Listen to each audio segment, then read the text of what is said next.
Hello, everybody, and welcome back to the show. Welcome back to the SmackDown Motel. Thanks for checking in with us. We're going to break down SmackDown. We're going to talk SmackDown today. How many times can I say SmackDown in a sentence? But my Jesus, I put a short on the channel earlier on, and I meant it when I said it, right? A text message went out to the lads. I said, lads, have faith in Triple H. Oh, my Jesus. He couldn't have picked the worst time to show me up. Anyways, Keith, I am not hyped up about this at all. I am not.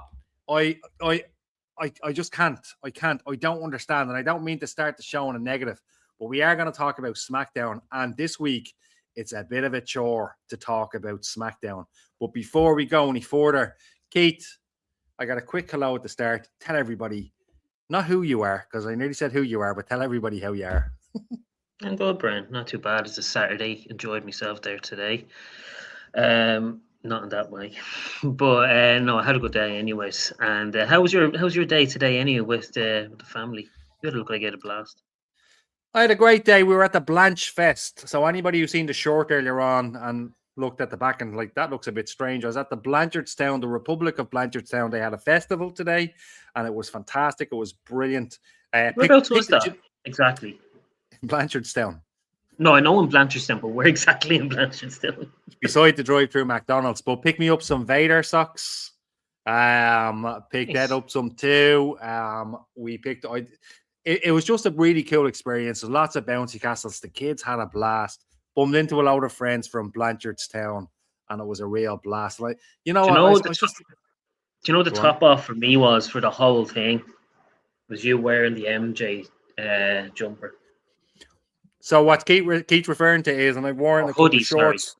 I have a Michael Jackson hoodie. It's a Michael Jackson Thriller hoodie, now available in pennies. I have something sad to report, though, Keith. I went over for the Westlife t-shirt today because they have a Westlife t-shirt and not a single one in my size. And by the way, before anybody says anything, it's in the men's section. Well, of course. It's in the men's section. Or should I say it's in the real men's section.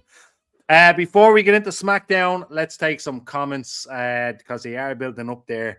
And unfortunately, we do have to talk about SmackDown, but Keith has a couple of controversial things to say about SmackDown, and so do I. So let's do some tidying up. Well, lads, how's it going, ain't it? Good to see you, man. Smash the likes and sub the channel, you hide-and-seek champions, says Niall. Niall, good to see you, man.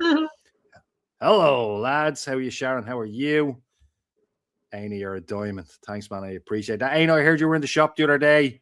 Deadly. Very, very cool. Hope you picked up some good stuff. And go to the vid and like you better believe it. Niall did a class watch along last night. It was pretty cool. I couldn't think of the match. I did shorts before it, and I couldn't think of the match. And you can actually visibly see me in the shorts saying, watch along the football. Yes, he's still not watch along for the football. And I couldn't think of the match for the life of me. Also, in one of those shorts, Keith, I got attacked by a wasp. So lucky I even finished it. I didn't even see that. Go to the channel, press the sub, let the funeral commence. Oh no, we had a funeral for it last year. Oh my Jesus. Had a great time today, Aina. Thanks a million. Evening, Derek. Good to see you. Hope you had a great birthday last week, by the way. Whoop that trick. Oh my God, Derek. I have a thing or two to say about that. I am not a happy camper. That whole Trick Williams thing. Ooh, Blanche friend.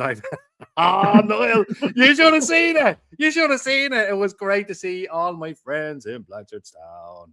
How are you, lads? From Belfast Grand Central. I hope you're having a blast there, Anto. I know you're working, but I hope you're having a blast. No. Westlife short hasn't got Brian on it. We won't go into it now, Dara, but the Westlife t-shirt covers an era where Brian was part. I won't go into it, but great observation, my friend. Keith, it was crap. 8 out of 10. Mr. 2 out of 10 himself. Great pickups. Glad to hear it. Is Bren Penny's new sponsor? No, River Bar. Always River Bar, my friend. They've got stuff for everybody in River Bar. Go to WrestleMania third floor, Stephen's Green Shopping Centre for all your wrestling needs and talk about the sorrows of WWE. Yes, that is right. Wrestling Mania is precisely where I got this SmackDown Motel. By the way, when the best thing about SmackDown is a podcast about SmackDown, you've got issues. because this podcast is going to be much better than the entirety of SmackDown. It's an amazing shop. I've been going to it since 2004, since it opened, 2004. Went there Thursday, great shop. Yes, I was there. I think I was there on day one. And though they don't know loyalty. Who doesn't know loyalty? Here, Keith, where did you get your Undertaker t-shirt from last week? It doesn't matter. Don't worry about it. Yeah. Right. Let's get into it. Let's get into SmackDown. Penny's finest. Sami Zayn giving Nick Aldis stick, planting seeds for inevitably what happened. The one thing I didn't want to happen, and we'll cover it towards the end of the show, but at this stage, Keith, it's almost a joke. It's WWE saying, yeah, remember that time we used to care about what you thought? We used to care about good content. We used to care about not being predictable. Well, F you. And that's what it felt like, because as soon as the fourth segment was over, very, very paint by numbers, I knew exactly what was going to happen. Randy also, in that fourth segment, is dragging the bad guy out of Cody. And whether you like it or you don't like it, by the end of this year, you're going to love Cody Rhodes again. That's what I'm saying.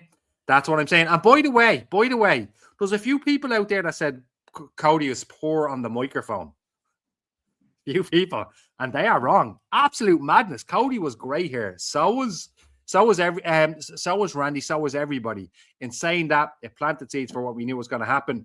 I want to know what you thought of it, Keith, but I've got a question as well. At the end, Cody said, "Not a prediction, a spoiler." Right? I think it's unlikely, but could we see Paul Heyman align with Cody Rhodes on the SmackDown brand? No. Right, what did you do? Just tell me what you think of the opening then, will you? Jesus.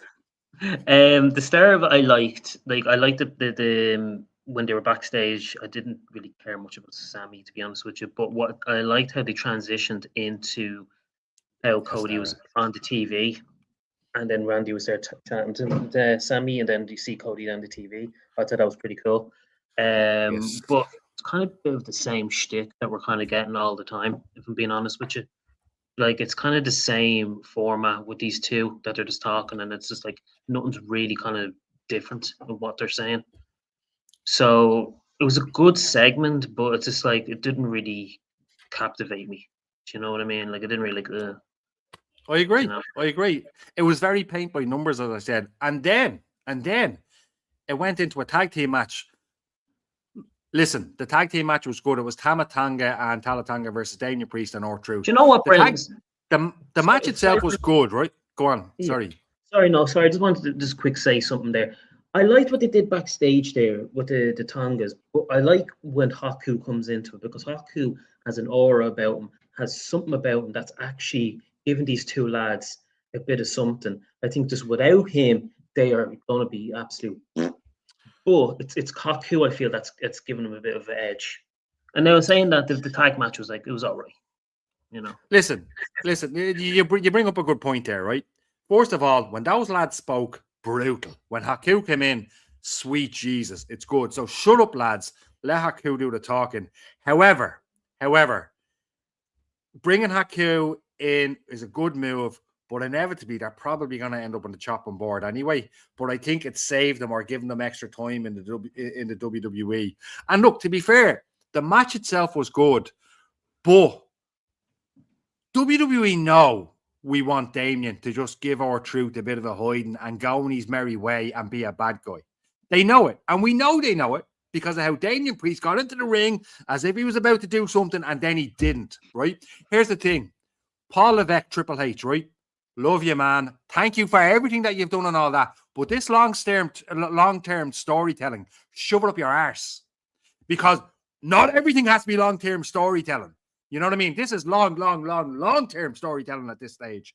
Absolute bullshit. Shove it up your arse. Because he all hugs and kisses at the end. And he'd probably give him a hide in the next few weeks. I won't care. I just think, look, they came out with the same spiel again. I didn't put it into the group chat because we all know what we're going to say, to be honest with you. But again, Triple H has come out and said that they're going to be revolutionizing the fucking tag division. You've been saying that for the past fucking year, pal, and you've been doing nothing. So what's the fucking difference this time around? You know what I mean? What's this? What he thinks of Cody. Good luck. No, but like I just think what he's doing with the tag division, you just do something with them. Like if you're going to be doing something, just do something with them. And get rid of Priest away from this tag division. He deserves better, I feel, because I'm a big fan of Priest. I know Niall's a big fan of Priest. I just think he deserves better. If he's not going to be shoved into the main event scene, that's fine. At least put him into the US scene or something. Stop dragging him down to this tag division that no one gives a fucking shit about. It's a wasteland at the moment that no one gives a fuck about. 100%, 100%. And look, this tag division being rebuilt, they messed it. Enzo should be back in the WWE. We won't touch on that because we know that will. Look, that's a whole Raw thing. But revolutionize the tag division, my arse. They don't, and we'll get into what happened later on in the show. Speaking of the tag division, speaking of stuff that's something that's not going to connect, something that people aren't going to care about. My days, the frustration that this. Are you talking about Shinsuke Nakamura and his partner? The fella. You're damn right I am. And we'll get to it. Before we do, let's take some comments. He does whopper promos. You know what? You're damn right. Cody he's the phenomenal promos. One of the best in the WWE. Lads, Aldous bollocks. We want these lads to batter each other. Now they can't touch each other. Lost interest already. Last week's ending was class. Should have continued. Yep, pretty much. I agree with you. For it, to be honest with you. Keith, no matter what Cody does, you will give out. You will give out. Sharon, I know you're not going to agree with this, Sharon, and I know you're not going to agree with this, Brent, but I know Niall will. Cody is as boring as the fucking. He's probably more stale and boring than a fucking Bloodline storyline. Excuse me. Are you talking about his promos? No, he's fine with his promos. I'm just thinking overall. So far his promos are good. You talking about his matches? He's the same shtick he does every week. So his matches are good. What are you on about? Right. I'm saying his shtick. He does the same thing each week. There's nothing different about this guy. So what do you want to talk about? It's bloody brilliant, and I love it. I do. I think it's great. And look, cry me a river. We do. Word is Cody is starting a new NWO style faction with ex AEW guys. Oh my God, Ribshaw!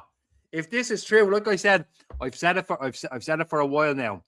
When Cody does turn, everybody on this podcast will be kissing his ass. I started by saying when he retires, he'll be like, "Oh, we were big fans. He was amazing. He was this."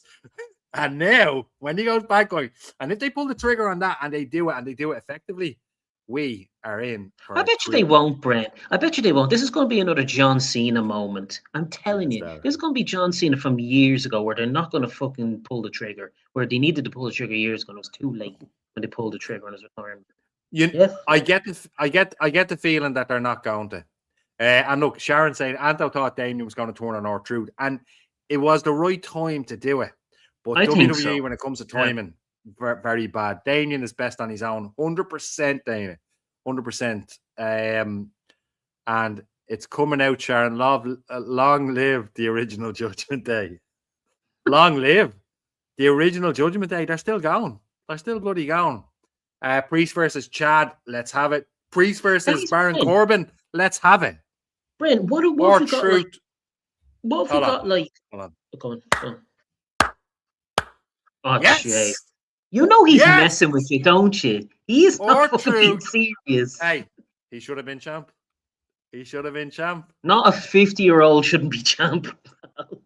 So you're telling me a 50-year-old shouldn't have been champ? Were you cheering for Hogan back in 2002? Yeah, you were. No, he wasn't. I was actually cheering for Undertaker as a heel when he actually bashed him in the head. In that rivalry, I think it was Judgment Day or something. Judgment Day. Now, hold on. Yes, he needs to go. Couple more comments and we'll move on. Piss off on your Judgment Day. Get up out of that. You tell him, Sharon. Cody needs a faction and can't handle the singles life. No. Cody can't handle the singles life. In fact, he dominated it. But what we have, unfortunately, is really, really, really bad creative. You know what I mean? When the chips go down, we look at WWE and we blame creative. You know what I mean? By the way, sometimes Roman Reigns is boring. Anyway, I'm glad not everyone likes Cody. Had a great laugh from both sides. I'm only messing. What exactly do you want to do? Roman saying one sentence, you'll never give out about being boring. You're ahead of me, Sharon. lads, the repeat matches are jarring. Anto, don't even get me started on that. And we're going to touch on that in a few minutes. Before we do, CM Punk had a bit of a thing backstage, right? And he's like, oh, change are good. Orton comes in, brings up number 15 again, right? He keeps bringing up number 15, and I get why. Randy Orton, he has to be becoming champ soon. What says you, Keith? Did you get that feeling or no? Yeah, I think there's planted the seeds between the two that they're going to face each other. I think could be maybe Survivor Series, I'm guessing, because that's the last big pay-per-view of the year. I can't see them doing anything else after that, to be honest with you. Now, let's get to something. Let's go to Clownland for a second. Paige is back. Oh, yeah. You seen that, right? So Paige comes back. Oh, so Nikki's running away from me. She'd be gone for a while. Okay, cool. Chelsea Green was great. Let me take you out for dinner. Don't come out. That plants the seeds. We know what's going to happen. It becomes predictable. And Paige is back, right? What did you think of that? I mean, for me, I seen Paige there and I was like, you know what? We were spot on. I think you agreed with me when I said it. You want to talk about aura. That word is overused, by the way. You want to talk about aura, though, and aura being sucked out of somebody. Well, I can tell you now, that's exactly what the tag team of Brie Bella and Paige did. It was the wrong booking. It was the wrong booking from when she first came back. She should have came back as a singles competitor. 100%. She has so much. There's so much talent in that women's division. It's scary how good that women's division is. You could have went up against so many good wrestlers, but they chose to give it to one of the worst ones out there. Let's be honest. Well, Keith, I did a short on the channel earlier on, and I called it SmackDown the land of missed opportunities, because what you have is, because we have good TV, and then boom, sucker punch. Here's something that I fell down the stairs and I wrote halfway down the stairs. What is this? Because Blake Monroe versus Julia. Blake Monroe. Now, I want to say one thing. I want to say one thing about this, and then I'm going to give the floor to you, right? Dave, like he's probably not watching, but Dave, he's not. But Dave, to his credit anyway, right? I'm only messing. He put it in the chat and he's dead right. A Toni Storm tribute act. The back segment with her. Poor imitation of Toni Storm. And then to come out and do, remember the wrestler Emma and kept coming out in Raw? This is Emma 3.0. Terrible. Atrocious. Not good. Poor imitation of Toni Storm. And this is just what is Are you talking about the backstage segment that she had? The whole thing, backstage segment, and then didn't have her match. Bullshit. The whole thing. What? Like, you know what's going to happen? We're going to get to the Rumble, and this is going to end with the punchline of everybody just throwing her over the rope. Or they'll hold a battle royale. She's favorite at Crown Jewel. She's favorite to win that Money in the Bank. Do you know that? I swear to God. Look, Brent, I hated this. This is one of the worst segments I hated this week. Julia does not get an opportunity. Since she's been brought up, she's been getting zero opportunity to prove herself. And yet again, she's just been there to throw as a fucking jobber, it feels like. I said this to you in the fucking in the group. I said, this is going to be a fucking an absolute just a beatdown, and that's it. Nothing's going to happen here. And what happened was a beatdown. I just feel so sorry for Julia. And like, you won fucking Blake Monroe. Let's be honest. What's it? 16 weeks now, and they've been doing nothing with her. It's lazy booking. It's bad booking. And this is just fucking horrendous. I'm not interested in this at all. Before. Now, I just want to point out, right, to Sharon. Sharon, I like her as well. She was very good as Mariah May in AEW. She was very good. I am the AEW guy of the podcast after all. But anyway, she was very, very good as Mariah May. That's why this is so infuriating. That's why this is so frustrating. WWE, like talk about being tone deaf, being so like the complete, like totally unaware of itself. You know what I mean? No self-awareness at all does WWE have. But Brent, absolutely none. My issue here is why the hell is it taking 15 weeks for this girl to have a match on SmackDown? Why is it taking that long? Where they could have brought her up, built her up for 15 weeks, and then if you wanted to give her the fucking the Money in the Bank, fair enough. But the Money in the Bank is like what, 2 months away, and we're getting this absolute tripe from the creative. And yet again, I'm a big fan of Julia, as you know. I'm so fucking sad what they're doing with her because I think she's a real talent. But It's I just terrible. lost interest. I've lost interest in her. I don't really care at this point. It's terrible. Sure, look what happened with Dragunov this week. Dragunov is just gonna he's just gonna go, right? And I bring that up because when I look at Julia, I do think of Dragunov. I do. I think of Dragunov when I look at Julia because it's a similar kind of thing. All the potential in the world and then nothing. And then we thought Julia was going to be on the chopping block a few weeks ago on the podcast. We said, well, you know, she's probably on the way out. You know what I mean? I still stand by it. I think Lyra Valkyria is in the chopping block in the future. And I do think if things do go the way they're going, I do think Julia's going to be in the chopping block, unfortunately. Yeah. I mean, at this stage, I wouldn't be surprised, but it was just all round, if I'm being honest with you. How are you, Baz? Good to see you, man. It was just really, really poor. Who do you think should have been her tag team partner then? Who's you talking about here? I don't know. You're giving Dave credit. Hold on, it's hell freezing over. I am giving Dave credit, but I'm also calling myself the AEW guy. And if you just have to look at the channel to see why. WTF? What was that? Battered Julia walked away. Loud of crap. Waste of time. More entertainment than a 3-minute ad with music. 100%. Yeah. I'd rather sit through 3 hours of Hulk Hogan documentary clips of a WrestleMania than that. You know what I mean? But honestly, it was just... It was a waste of time, Brent. Absolute waste of time. And Sharon, you're spot on. She's way too good for this crap. And Christ, Blake Monroe, Blake Monslow, very good, ain't it? Timu Tiffany Stratton. There you go. He's dead right. And we need... Anto, the problem with this is, right? Love this. We do need Naomi back. We do need Bianca back. But what will they do? They'll probably stick them on main event. We probably... Do you know what I mean? Anto, we probably won't see Bianca until next year. I've been guessing with you. Yeah, but he's dead right. No, I know. He's not wrong. I think Paige is just going to go for that US title now, and there'll be a 3-way with Fatal Influence, and there'll be a mixture of. I think Naomi is crying out to be going back to SmackDown right now. I think they need her badly, to be honest with you. It's because she's an Arsenal fan. Who is? I think he's only messing, but I think he's talking about Blake Monroe. Maybe, I don't know. Sorry, Ribshot, we got caught up in something else there. I agree, Keith. They are doing the dirt on Julia. 100% they are.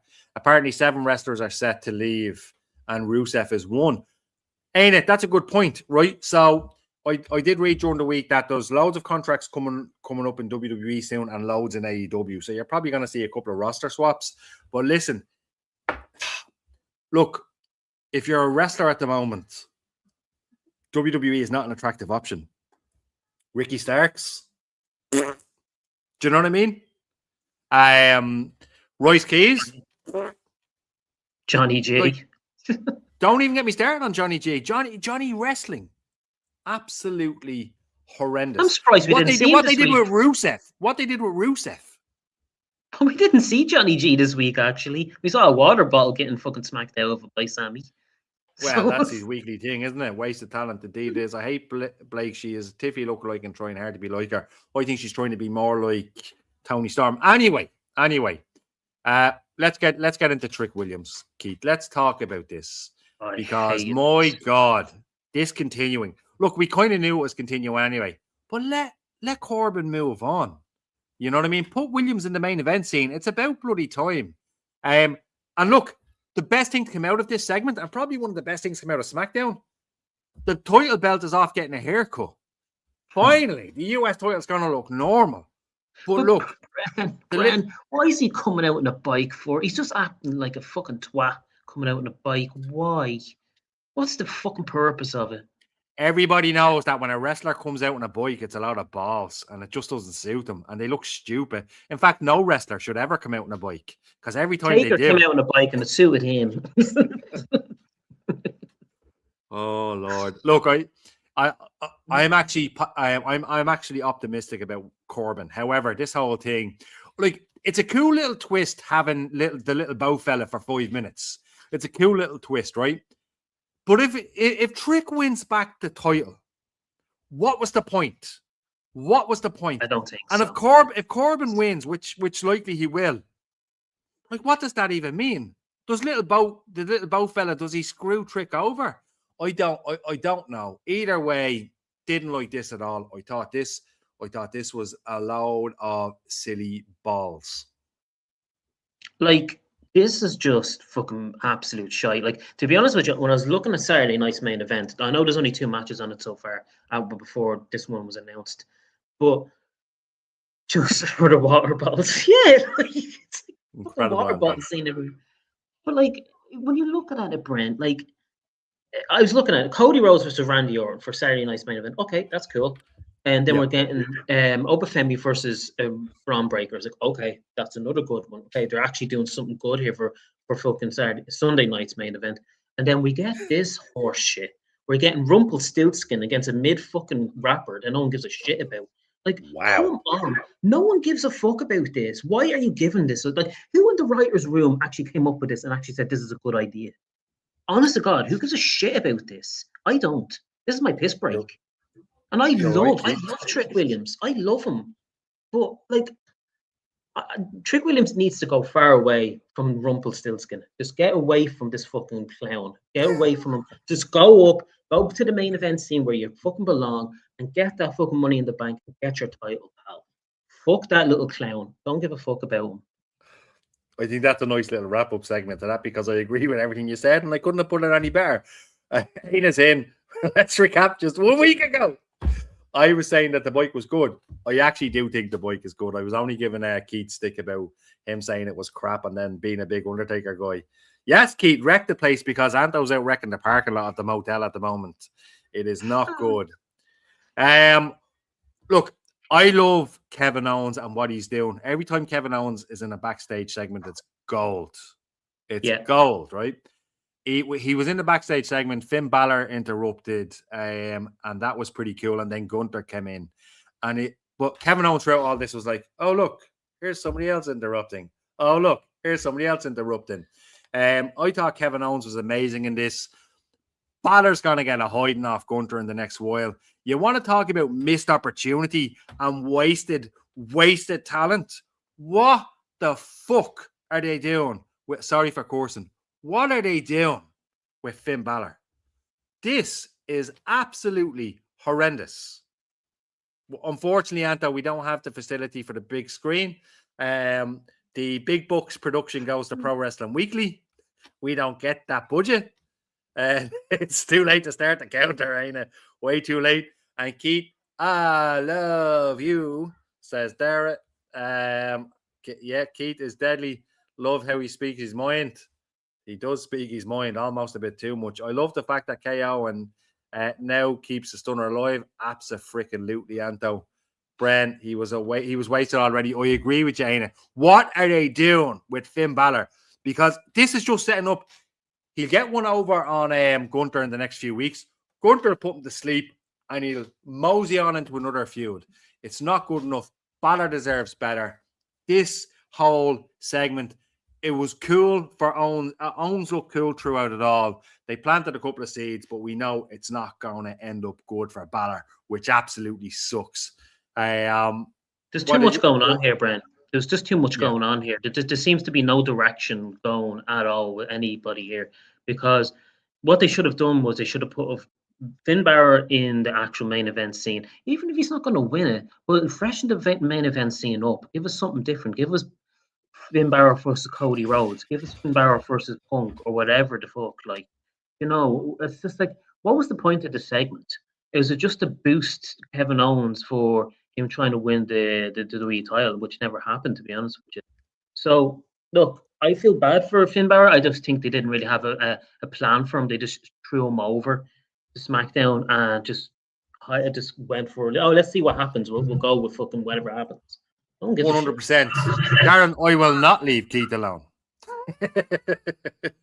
I will not leave Keith alone. Not at all. Keith doesn't leave me alone. I don't get away with anything, and I really appreciate that about Keith. So I don't expect Keith to get away with anything. We also have a couple of things. Look at this big screen appreciation fund. Thanks, Anto. Really, really appreciate it. Big screen appreciation fund. The big screen makes its return this Tuesday, Pro Wrestling Weekly, and it's going to be cool. Finn Balor should be next WWE champ. Yes, Dara, of course. And as always, man, a real pleasure. Really appreciate that. Thanks a million. We think every time there's going to do something, but New Year, same Balor. You're spot on, ain't it? I think Balor is running out of time. I really do think Balor's running out of time in the sense that how old is he now? 45? Well, look, I don't think so. I don't think Balor is running out of time. It's 2026, Keith, right? You're worried about age, right? And I get it. It's a reoccurring theme. However, Ric Flair wrestled into his 70s. Hulk Hogan, was the quality as good? No. But were they in the shape that Balor's in? Right? And Balor could go another 10 years if you wanted. But realistically. What's the difference between everyone saying Balor's not running out of time, but they're saying it about LA Knight? All the best, Dana. Really, really appreciate your presence as always. And we'll see you on the next show. What's the difference between the two? Because they're similar age. I think, firstly, I think LA Knight's a bit bigger, a bit older. But I agree with you. I don't like when the whole age thing comes up because you never know. You never know. Dave Bautista started wrestling in his mid to late 30s. Remember that? Yeah, 35, exactly, 100%. So look, Balor's in pristine shape. However, I don't trust WWE. You know what I mean? I don't trust them to do that with Balor. And eventually, do you know what I want Balor to do at the moment? Because he's a sensational human being and he's a great wrestler and he's one of the best we've ever seen. I want Balor to earn truckloads of money and then eventually move on and give WWE a big FU somewhere else and show them what he can do because it's bullshit how he's being treated. And that's what he needs to do. And look, bring the demon back. Abso-freaking-lutely, Anto. 100%. And Boogeyman attack people. Do you know what's going to happen there? He'll bring back the demon and he'll face him against fucking Danhausen. Telling you. That's WWE logic. Okay. All right. Now, I hear you. I'd probably like that because I'm a big fan of Danhausen. I do think, unfortunately, he's been overdone. Not his fault. Here's a question for you, Keith. Just on the Danhausen thing. If you were Danhausen, what would you do in his position? You would appear in everything. You would soak up every single time because you know you're smart and he's super intelligent. He knows that his shelf life in modern day WWE is limited. So he's taken full advantage of where he is. And I would do the same. So big respect to Danhausen. Is the quality is good? Not his fault. Does it matter? No. Again, nice guy. Let him do all it. I was lucky enough to meet him before. Met him for 5 seconds. Seems like a top bloke. Can I ask you a question? I don't know if we're going to talk about it, but what did you think of the backstage segment between Charlotte and Alexa Bliss and who else was on it there? Tate and Paxley. Look, sorry, yeah. So Paxley, right? Here's the deal on that, right? It was terrible. It was not good. I think it was the worst segment that Flair and Bliss were involved in. Paxley was stand out in it. However, I liked her. However, Jade Cargill, Meechin, and BFAB. Can these girls just go away? Can these girls just go away? I'm sorry, but like, talk about someone that needs to be on the chopping block. These two girls need to be on the chopping block. Like they're fucking god awful, man. It was pretty. No, well, I mean, look, they're good wrestlers. You know what I mean? But unfortunately, they can't talk. Now, LA Knight is only 43. Thank you, Sharon. Hey, he's still very, very young as far as I'm concerned. When you're in your early 40s, you're super young. That's what I think anyway. He has a few years left. Oh God, Keith, I hate the fact you're right. I mean, possibly that you're not right. Listen, What you talking about? I don't know. We've been on a few rants now tonight, so We've been on a few rants, so we apologize for being hop, skip, and jump, supercalifragilistic, backs and forward, all that stuff. Tiffany Stratton versus Lash Legend. Mm-hmm. Okay, match. I love Tiffy, but yeah, look, this is all leading towards it's all leading towards Chelsea Green and Tiffy turning on each other.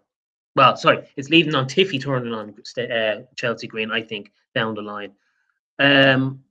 I like Lash Legend. I think she needs to get away from Nia Jax, to be quite honest with you, and just push her. I do feel, to be honest with you. But yeah, it was an okay match, to be honest with you. Nothing really spectacular. Well, I love the catch. I love the catch that she did. Basically, Tiffany Stratton jumped through the ropes and Lish Legend. Oh, yeah. That's not her name. She got her on that. Listen, I totally agree with you. The match was all right, but it was purely so Chelsea Green. The whole thing was scripted and formatted just so Chelsea Green could be shown to the home crowd. That's it. That's it. So, pretty pointless. And speaking of pretty pointless, Shinsuke Nakamura has a new tag team partner. Look, I'll say what I need to say on this. I'd be more excited about this if I thought WWE was going to do anything here. They're not. This will be inconsistent. It won't connect. It won't connect, and then it won't get the time to even try to connect. It'll be dropped after a few months. Absolutely horrendous. It'll be all WWE's fault. I have zero faith in the WWE when it comes to this. And why should I? Why should I? Look, Brent, to be honest with you, and I agree with what you're saying, I try, like, I don't watch a lot of wrestling outside of the WWE, but I try and keep up with the people that are relevant outside of the WWE, to be honest with you. I've never heard of this guy. I've never heard of this fucking guy before, so I don't know who he is. But again, is this gonna click? Like, obviously they're looking to expand the tag team division. I heard that they're looking to have these guys in the tag team division. But like you said, spot on. As you said, spot on. It's not her husband. No, the evil fella is. Like, is this? Are they going to give them the time of day for this? Because this is only a 2-hour show. And now I know SmackDown is going back to 3 hours, which is going to be fucking a bit torturous if we're going to be getting stuff like this. January, yeah. So we have a bit of time. But from now until January, are these guys going to get enough time, or is this just going to be a few like a few fucking matches, rubber matches? What's this going to happen? Is this going to be any substance to it? Because I don't think it is. I don't really care about it. It's not.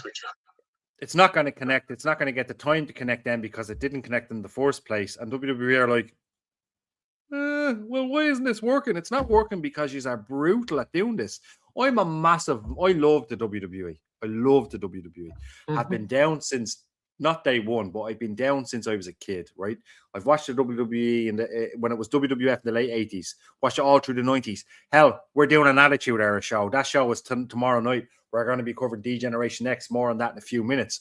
Plug. I've been watching WWE for years. I come onto this podcast and I'm known as the Fed guy because often I make excuses for the WWE. I will say, let's give them time. Let's give them faith. And then they sucker punch me. They make me, and I do it here. Listen, I do a good enough job of making myself look like an idiot. I don't need your help, WWE. But boy, Jesus, do they help me look like an idiot. And that's what's going to happen here. And look, if he super kicks Haku, I'd be excited. But I'll also watch his funeral online. Did you see that? Did you see that little thing that apparently is a little fact that R-Truth wrestled Haku back in 2001, and now he's wrestling his kids. That's how old he is. That's amazing. Phenomenal. Absolutely phenomenal. And this is why I love R-Truth. I love R-Truth. I'm a big R-Truth guy. Should have been WWE champ. More on that on Tuesday. But no, I love R-Truth. I liked him when he was K-Quick. I got rowdy when he was getting rowdy back in the day. When he was Ron Killings and TNA, he was deadly in the early days. TNA in the early days. He was a question for you, Brent. Before we move on to the main event, I've a lot to say about that. But the main event, right? With Haku, would you keep Haku around if they get rid of his kids? Would you do something? 100%. He's great. I fucking love Haku. I've always loved Haku, but he still has it. 100%. Well, look, he's not going to stick around if his boys aren't sticking around. Do you know what I mean? But would I keep him around if I had the option? Absolutely. Haku is an amazing addition to any roster in the world today, because I remember watching Haku, King Haku, in the WWF back in the day. And that was deadly. Even back then, there was something about him. He had this cold, dark look in his face. And he was a badass back then, even when he was part of the Heenan team. And I know he was a main event, but he was a badass, and you could see it. And then you hear the stories about him, the legitimate toughness of him. Absolutely phenomenal. And he still has it. Like, he still has it. But, like, I wouldn't have him wrestling. Obviously, he's too old. He's nearly 70. But I would do something with him. Like, even put him, I don't know, if you want to put him with the Bloodline or something like that, or even with Solo. I don't know. Like, I'm just shouting things off my head here. But I would keep him around. You know, well, if Redemption, we'll talk about him next week, and I'm looking forward to talking about Solo next week, because that ending of Raw, as we said last week, was deadly. Give them fuck all, Bren. These rights need to go back to basics and use SummerSlam as a framework. Damn right, Anto. Damn right. But they're not going to do that. R-Truth is 54, and this is what I'm talking about, Keith. R-Truth is 54, right? So, you know, LA Knight is more than 10 years younger than R-Truth. He could potentially go another 10 years at the very least. He's not. He's not going to. No. He's not going to. I understand that. Yeah. But hang on a minute. What are you going to do if WWE back up a truck full of money into your back garden? You're going to do. Well, I think he's. Well, no, I agree with you, but I think he's probably set for life as well, Brent. Like, I think he's probably doesn't need the money, but yeah, obviously, if you fucking truckload of money, sure. But at the end of the day, you do slow down after a fucking certain amount of years. Let's get into it, Keith. CM Punk versus Kevin Owens, and CM Punk retains. Now, start of the show, I knew from what Sammy said. What did I say during the week? I said, look, as long as by the end of this we know Punk is retaining, right? As long as by the end of this we don't have Kevin Owens versus Sami Zayn, we're all good. A few years ago, they said, oh, we feud too much. We're never going to do it again. They were literally feuding like a couple of months later. And it's 2026. And in 2026, we don't need another KO and Sami Zayn feud. I'm a big Sami fan. I think you are all wrong about Sami Zayn. He's phenomenal on the mic, great in the ring. There's something about this podcast that sometimes the other not cast members, sometimes the other Avengers, as Noel calls us, are allergic to good wrestlers. I don't know what it is. And Sammy's one of them, right? Call him a homeless beggar or whatever. Bullshit. Sammy can go, right? But look, here's the thing. This is what we've ended with. The start of the match was good. CM Punk putting the table back together. It was all really, really good. It was very funny, shaking the commentator's hands. But here's the thing. As great as the match was, as great as everybody was, Eric Bischoff says this a while ago, right? And it always stuck with me. He said, you could watch a film, the film could be really good, but the ending could be horrible, and that's what people remember. It's 2026. We don't need another Kevin Owens and Sami Zayn feud. This SmackDown episode was a complete reminder of the lack of consistency within the WWE. Lots of amazing opportunities, lots of misses. And like I said today, SmackDown, the land of missed opportunities, because that's what the theme of this SmackDown episode was, the land of missed opportunities. And like I said, the best thing about SmackDown is a podcast about SmackDown. You need to sort something out. It was infuriating. You've got all the talent. You've got so much potential on the table. And what you do, you spit in the fans' faces. It's a big FU to the WWE fans. It's not good enough. And SmackDown needs to pull its fucking trousers up, because this was infuriating, and I did not like it at all. And look, I was talking to Anto today, and he said it has its positive points. Unfortunately, those positive points don't matter, because the wave of negativity that took over the show was too big. It just wiped out all the positivity. And the end of the show has us back where we were a few years ago. What? I don't care. Who gives a shit? Keith, what did you think? Well, look, two things are going to happen here with this. One, the reason why Punk retained the title is because they're going to Saudi in the next, I think it's October. Could be wrong.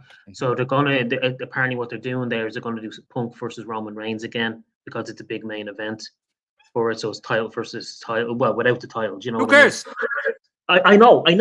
I don't give Who I cares? don't give a fuck about a dustpan fucking pay-per-view, to be quite honest with you. I don't give a fuck about That Saudi. that crown jewel title. Who cares? Yeah. That's what they're doing. That's what they're doing, Brent. Bullshit. I read up online today is that's what they're going to be doing. It looks like they're going to be doing Punk versus Roman, and that's why Punk still has the title. At the end of the day, I don't want to see another fucking KO and fucking Sami Zayn for like the millionth time. This is what's wrong with the WWE at the moment. 100%. They're playing everything too safe. It's too lazy. It's too boring. And there's nothing new. This is why we've been crying out for something new on SmackDown. This is why we're crying out for new stars, bigger talent, more quality. We're not getting that. We're getting the same fucking shtick. We're getting beggar Bob, as people like to say, against fucking KO. That's what Dave is saying. I'm not saying beggar Bob. Dave is saying that. I don't like it, Brian. I don't want to see KO versus Sammy again. It's too safe. It's too boring, and it's the same fucking shtick we're getting. If you had KO winning it, that's fine. At least then we could get probably Gunther. We could get even Finn Balor. I think KO against Finn Balor. That's something new. That's something fresh. That's something different. But no, we have the same fucking reliable fucking shit we're getting each week. So SmackDown was great, people.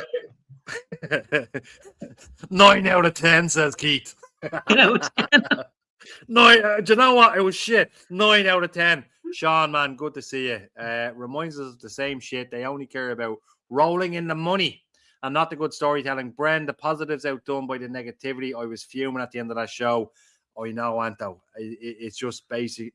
It's basically really difficult to watch at this stage, and we have to review it every week. However, I will say this. Did I say Balor? So I meant to say Balor. Sorry. It doesn't matter. It doesn't matter. The show was brutal. The negativity outweighed the positivity. Next week, we are taking an international break because next week, most of the panel will be in London for AEW All In. And as the official AEW guy on the channel, there'll be lots of videos. There'll be lots of fun. And I will come back and we will talk about AEW because, hey, that's what I do on the channel. Look at the shorts. I do the AEW shorts. I may as well do the content as well. Yeah, Dave. Look, it's low hanging fruit. I'm only messing, Dave. All messing aside, look, most of the panel will be at AEW. I'll be there with Dave, which will be good because Dave will obviously be filling me in because I don't catch AEW as much as I'd like to, but I do pay attention to it. So next week will be an international break. So there'll be no SmackDown Motel live, and there'll be no Attitude Era show next week. But we will make up for it the week after because the week after is going to be a cracker, and we'll tell you about that now in a few minutes. There will be shorts on the weekend. Keep an eye on the channel all weekend because if most of us are in London, you're guaranteed there'll be shorts from at least me and Niall. So, yeah, it'll be deadly. And the boys, Sean and Sean, will be there. So it's going to be an absolute pleasure. So next week, there'll be no SmackDown Motel. There'll be no Attitude Era. However, tomorrow, we will be talking about D-Generation X. Are you ready? It's going to be fantastic. We're going to be talking about the impact of D-Generation X on the Attitude Era. I've got a question to ask. Maybe think about it now. When you think of DX, do you think of Triple H and Shawn? Or do you think of Triple H, Shawn, the New Age Outlaws, and X-Pac? My friend Aaron texted me that a few weeks ago. He said, hey, random question about DX. I said, funnily enough, I'm doing a show about DX in a few weeks, but he said, random question. When you think of DX, what do you think of? And I said, honestly, I think of Shawn and Hunter because that's who it was going into the mid-2000s. And he said, I disagree with you, but I understand. But we will be asking that question. But most of all, DX was a clear response to the NWO. Some of you are probably looking at that and you see the NWO spray painted on the upper tier belt logo. Why? Well, without the NWO, we wouldn't have D-Generation X. It's like saying without Bret Hart, there'd be no Attitude Era. And there's a cool theory behind that as well. I'd like to say one thing, Brian. It's a crying shame that one of the greatest tag teams ever in the WWE history, the New Age Outlaws, are not in the Hall of Fame yet. I'm just saying that. Well, you can blame Billy Gunn on that. He's the one that signed the contract with AEW. I mean, they would have been in it sooner. But look, we'll talk about it tomorrow night. So right here, upper tier, D-Generation X, the impact on the Attitude Era, what worked then, What didn't work? What would work today? Probably not much, to be honest with you. No, nothing. Thank you very much, cancel culture. So do join us tomorrow night for the Attitude Era show. Also on the channel, we do have a women's show. Sean O does the women's show, and it's typically every Friday on the channel. It is up this week. I've watched it. It's an absolute cracker. Do get stuck in. Upper Tier Women's Wrestling Recap Weekly. Question mark. I'm only messing. No, but it is. It's pretty good. Give it a listen. Sean O, stellar work, my friend. Well done. So yeah, look, tomorrow night, D-Generation X, let's talk about it. Something positive coming out of the SmackDown show. So we're going to be, I'm very much looking forward to it. DX was one of my favorite groups of all time, one of your favorite groups. And we're going to answer that question because Keith's question, and the other reason the NWO logo is there is, who's better, DX, NWO? I have my answer. Keith will have his answer. Do join us tomorrow night, and we will be talking about D-Generation X Attitude Era right here on the Upper Tier. I also want to point out the Monday mashup is back this Monday. The football show, the best football show on YouTube, one of the best football shows on YouTube, Monday mashup. Mark is back. Noel is back. It's going to be an absolute cracker. Keith, you did a stellar job last Monday with Noel. Well done. I tuned in. It was fantastic. Tuesday, we'll have Pro Wrestling Weekly. Thursday will be Thursday Tier Talk with Darren. It'll be business as usual. The Upper Chair comes in full swing because the Premier League is back. And of course, we'll be back complaining about wrestling. Now, let's close out. Let's take some comments. If only we got signed, he'd be... Very good, Sean. Another Poxy Celeb promo in for the next few weeks. I do like Little Yachty stuck around. Yeah, you know what? It was pretty cool, and he has done some good work. I'll do a short with you, Bren. You're damn right you will, Anto. You're damn right. We will be doing a short together. Anto and Sharon will be live in London next week, and we will get a short done. You have my word on that, my friend. Sharon, we will see you next weekend. Looking forward to it. Lads, we need to talk about plans for the Saturday in London. Let's do it, Anto. There is a couple of caveats about the Saturday, but we'll talk about that. The main day will be the Sunday. Keith, love you on the football show. Do you know what? Keith, I gotta tell you, man, it's an absolute divine pleasure listening to you on the football show. And lads, ladies, if you think Keith is good on the football show, wait till you see him on the NBA show. Do check out the previous NBA shows and look for the NBA shows coming up because Keith steals the show on these. Dave and Keith actually. I have to give Dave credit as well. Keith and Dave's NBA show is phenomenal. I'm not a basketball guy, but boy, God, those guys knock it out of the park. So look at the previous shows. Look forward to the shows coming up with the new NBA show, Slam Dunk the Funk. I'm only messing. I'm going to stop calling it that. They don't like when I call it that. I keep calling it Slam Dunk the Funk. No, it'll be Slam Dunk the Funk to me for a long time. But look, this has been an absolute... Look, it has been a pleasure getting it off my chest about SmackDown to you, Keith. I will say that. It has been a pleasure. But it just hasn't been a great week SmackDown's not good. SmackDown, unfortunately. Aina, if you're going to be in Wembley, do hunt us out, and we'll do a little short with you as well. I'm not a fan of basketball, however, I'm open to the NBA show to change my mind. Anto, we might be doing one next week. I'm just waiting for Dave to get back to me. Yeah, well, I mean, if he's got the time. I'm only messing.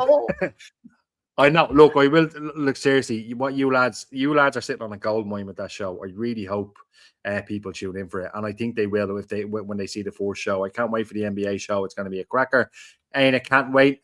And we'll end it on that lovely note. This has been a great SmackDown Motel therapy section. It has been, Keith.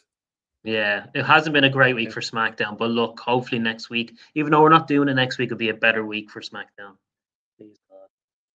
Absolutely. And like I said, tomorrow night we will be live for the Attitude Era. Do join us. We'll be talking D-Generation X. So 2 words, join us, please. I have looking up loads of basketball and my niece plays, so he's teaching me the rules. Sharon, the boys go through the rules as well because they're aware that basketball is not massive. And Dave and Keith do a stellar job. So I'm looking forward to that. Other than that, thanks everybody in the comments. This has been a real brilliant, like I said, therapy session. We will be back tomorrow night, Keith and Bren. look at me talking in the third person. Keith and myself will be back tomorrow night. Attitude Era, 8 o'clock right here in the upper tier. Do join us. This has been a pleasure. Good night and God bless. And we'll see you on the next show.